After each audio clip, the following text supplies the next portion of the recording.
Instituto Bíblico Sion te invita a su próximo curso, Fiestas y Ofrendas. Un estudio del libro de Levítico. La persona que haya leído por completo el libro de Levítico, seguramente se querría saltar la repetición, que capítulo tras capítulo, habla de cómo se debía partir el animal para el sacrificio. ¿Por qué debía ser tan detallista el escritor? Seguramente, porque este era el manual para los sacerdotes, las personas que servían a Dios en las cosas más sagradas. Dios escogió personas comunes y corrientes y más aún, pecadoras, para que les sirvieran.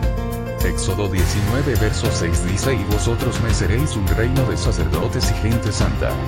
Es aquí, en esta promesa que debemos detenernos y meditar, pues esta promesa se mantiene para los que hemos sido comprados con su sangre, como dice en Apocalipsis 1, versos 5, 6. Jesucristo, el testigo fiel, el primogénito de los muertos, y el soberano de los reyes de la tierra. Al que nos amó, y nos lavó de nuestros pecados con su sangre, y nos hizo reyes y sacerdotes para Dios, su Padre. Es de esta promesa que surge la importancia de tener un manual para los sacerdotes, y la importancia de estudiar Levítico. Ahora, nosotros somos los llamados a ser sacerdotes del Dios Altísimo, y las ofrendas, fiestas, vestiduras sacerdotales, el discernimiento de lo puro e impuro debe ser cumplido espiritualmente por los sacerdotes de la era de la Iglesia. Con lo anterior, imaginemos que el telón de un teatro es abierto y veamos las verdades espirituales que este libro contiene en cuanto a las ofrendas, las fiestas y al sacerdote mismo. Veamos 2 de las 5 ofrendas: el holocausto y la ofrenda por el pecado. La primera ofrenda, el holocausto, es la ofrenda que expresa el amor a Dios. Era una ofrenda voluntaria de una persona cuyo corazón se desbordaba de amor por el Señor. El animal debía ser dividido en piezas. Eso ilustra el gran énfasis que Dios pone en el cuidado con el que debían presentarse estas ofrendas ante Él. Nuestras ofrendas y sacrificios no son aceptados a menos que los ofrezcamos a la manera de Dios. Las piezas eran: la primera, la cabeza; la segunda, la grasa; la tercera, los intestinos; la cuarta, las piernas. En la cabeza están nuestra mente, ojos, oídos y lengua. Cada uno de ellos debe estar consagrado a Dios. Preguntémonos: ¿están nuestros pensamientos volando en imaginaciones y vanidad? ¿Miran nuestros ojos violencia, pornografía?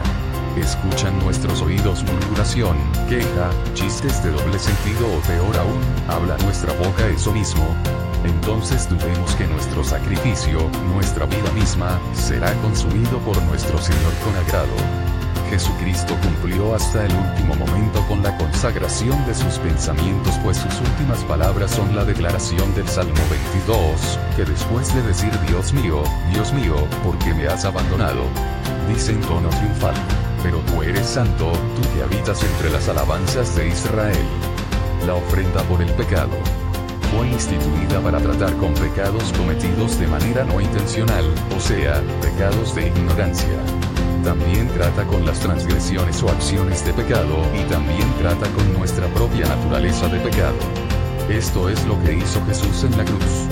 Venció el poder del pecado y nos dio la victoria en nuestras luchas personales con el pecado.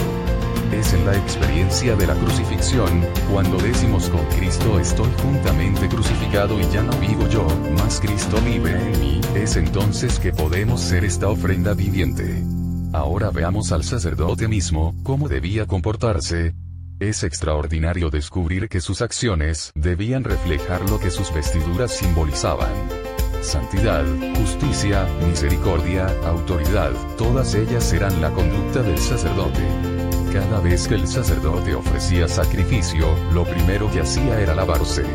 Así que el primer requisito para ser un ministro es ser lavado con el agua pura de la palabra de Dios. El agua representa la palabra de Dios. No basta con confesar el pecado, es necesario que éste sea lavado por la obediencia a la palabra de Dios. Esto significa renunciar por completo a ese pecado por la convicción de que se ofende a Dios, se blasfema su nombre y se ofende a su pueblo. El lino fino era la tela con que se confeccionaba la vestidura del sacerdote. Incluso debía vestir calzoncillos de lino fino, pues la desnudez y la vida sexual del sacerdote estaban cubiertas por la justicia de Dios. El sacerdote también usaba el manto del efod, un símbolo de autoridad. Era de una sola pieza, sin costuras, símbolo de la eternidad de Cristo, que no tiene principio ni fin. Para nosotros en la era de la Iglesia, este aspecto del manto significa que si somos fieles en la tierra, tendremos un ministerio eterno a lo largo de las generaciones que vendrán. Una prenda más era el pectoral del juicio que usaba el sumo sacerdote, demostraba que él debía soportar el juicio de los hijos de Israel. En cierta medida, es un tipo de Jesús, quien llevó nuestros juicios en la cruz del Calvario. Para los pastores, constituye un formidable recordatorio de que tienen que soportar el juicio de sus congregaciones delante del Señor. El sacerdote debía ser ungido con el aceite de la unción, cuyas especies representan virtudes que debe manifestar el ministro. Las especias del aceite de la unción son: 1. La mirra, representa la mansedumbre. 2. La canela aromática, representa la bondad. 3. El cálamo aromático, representa la ternura. 4. La acacia, representa la humildad. 5. El aceite de oliva, representa la paz. No podemos dejar de mencionar el pecado de Nadab y Abiú, los hijos mayores de Aarón. La muerte de estos sacerdotes es un ejemplo que debe mantenernos alerta en el momento de ofrecer sacrificios. Es de suma importancia ofrecer alabanza que sea agradable al Señor. Debe ser en espíritu y verdad. Dios puso este relato acerca de los hijos de Aarón en su palabra como advertencia para los creyentes de la era de la Iglesia. Por último, en cuanto a las fiestas del Señor, mencionaremos las tres más importantes, porque son tres etapas en la vida de un creyente, y porque como siervos del Señor, somos llamados a presentarnos ante el Señor con ofrendas, que son personas que hemos llevado a iniciar su caminata con Cristo, o que recibieron el bautismo en el Espíritu Santo, o que avanzaron en madurez espiritual.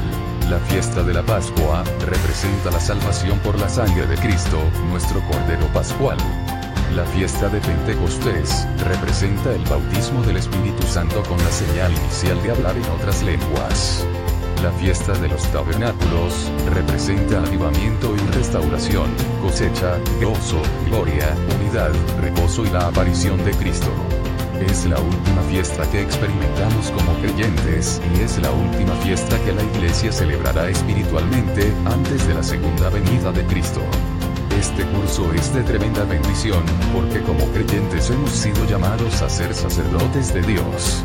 Puedes llevar este estudio de manera presencial los días 16, 17 y 18 de enero, o por correspondencia. Pregunta por nuestros planes de estudio.